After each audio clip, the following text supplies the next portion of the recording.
महाराष्ट्र में, गोवा में, पंजाब में, उड़ीसा में जिस तरह से छोटे पार्टियों को हवा मिठाई की तरह लील गया, उसी तरह बहुत दिन नहीं लगने वाला। ये राष्ट्रीय पार्टी लोगों को ट्रैप करती है, लोगों को भयभीत करती है, उसी का यह कहीं न कहीं इसी तरह का वो दिखाई देता है। तो यह तो साजिश पहले से थी और सभी लोग जानते हैं कि उनके अगल-बगल जो 4-5 मंत्री और रिटायर्ड पदाधिकारी थे, वो बीजेपी के एजेंट के रूप में काम कर रहे थे। जैसे पद को छोड़कर कोई राज्यसभा में जाके स्पीच देने के लिए जाएगा क्या? तो देखिए, रोपा पेड़ बबूल का तो आम कहाँ से होए।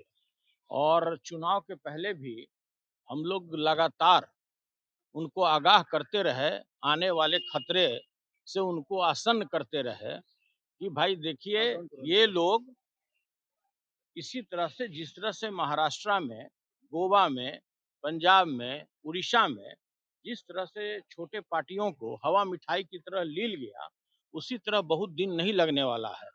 लेकिन पता नहीं किस प्रकार का भय था।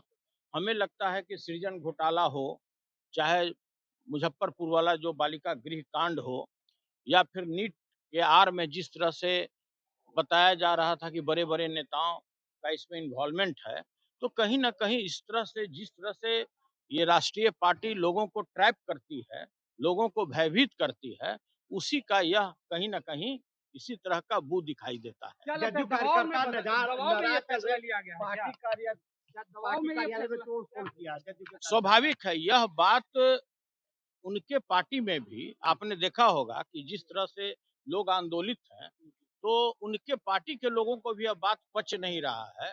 और आप भी जानते हैं कि नीतीश कुमार जी कभी मोबाइल यूज़ नहीं करते और इस तरह का एक सैंडल पे आना उनका, किसने लिखा, कब लिखा, तो यह तो साजिश पहले से था। और सभी लोग जानते हैं कि उनके अगल-बगल जो 2, 4, 5 मंत्री और रिटायर्ड पदाधिकारी थे, वो बीजेपी के एजेंट के रूप में काम कर रहे थे, जैसा उड़ीसा में हुआ। जो उड़ीसा में हुआ, ठीक उसी तरह की पटकथा यहाँ भी तैयार थी।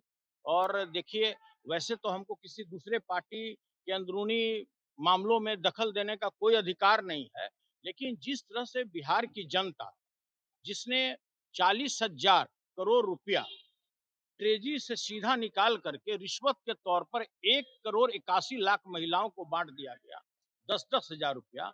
और कहीं न कहीं यही नतीजा प्रतिफल आपको देखने को मिला, चाहे तंत्र का हो या मंत्र का हो या कोई प्रकार की साजिश हो।